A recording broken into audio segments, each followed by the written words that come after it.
Bonjour. Aujourd'hui, je veux vous parler des séries des éliminatoires au football américain qui vont commencer demain. Demain, puis le match qui serait plus important, c'est le match de en soirée.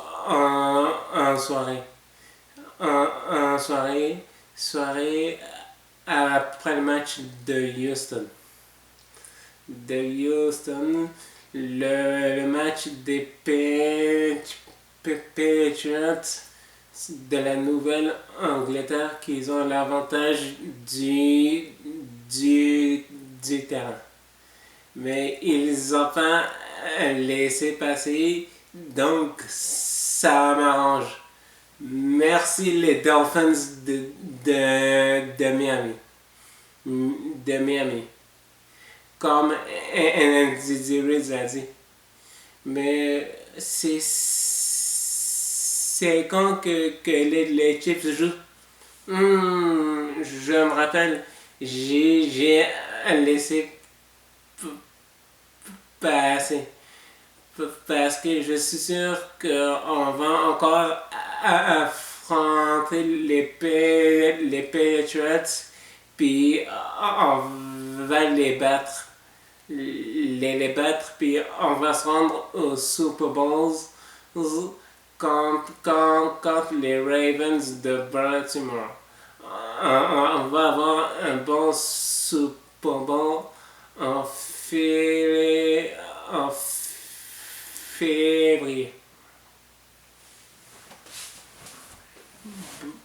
Et, et hier, hier, les Canadiens, ils ont perdu le match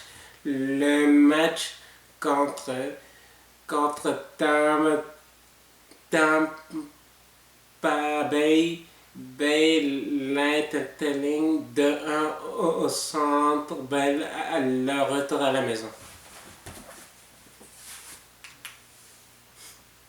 Marc Bergevin a bougé.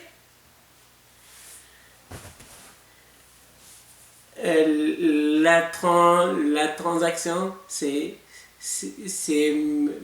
avant le match, les Canadiens, ils ont échangé Mike Riley au sénateur d'Ottawa et contre un choix de 5e tour.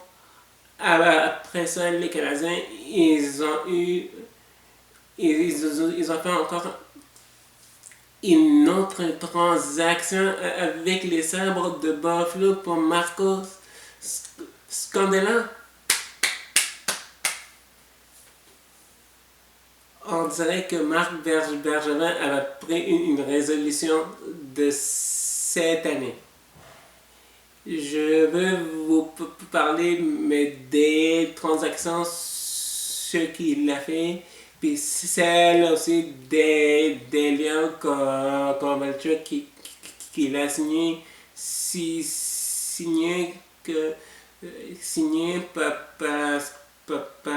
parce que les Kings ils se sont débarrassés de son contrat. Et c'est ce que je pense d'abord de Kovalchuk. Il est lent comme Renaud Lavoie le disait à l'émission de JC. Il est slow. On va juste l'utiliser. C'est pour marquer des débuts. Parce que comme vous avez vu le match d'hier, il manquait juste un but pour qu'on aille en prolongation. Et c'est ce que je pense de Marco Scandella. Mais c'est pas un futur gagnant du trophée Norris du meilleur défenseur. Parce qu'on l'a pris exprès, c'est pour jouer avec Jeff Petrie et que Ben Chariot joue avec Weber et que Victor Mété retourne avec Fleury. sur la troisième ligne. Et si vous avez aimé la vidéo, likez-la puis abonnez-vous à ma chaîne.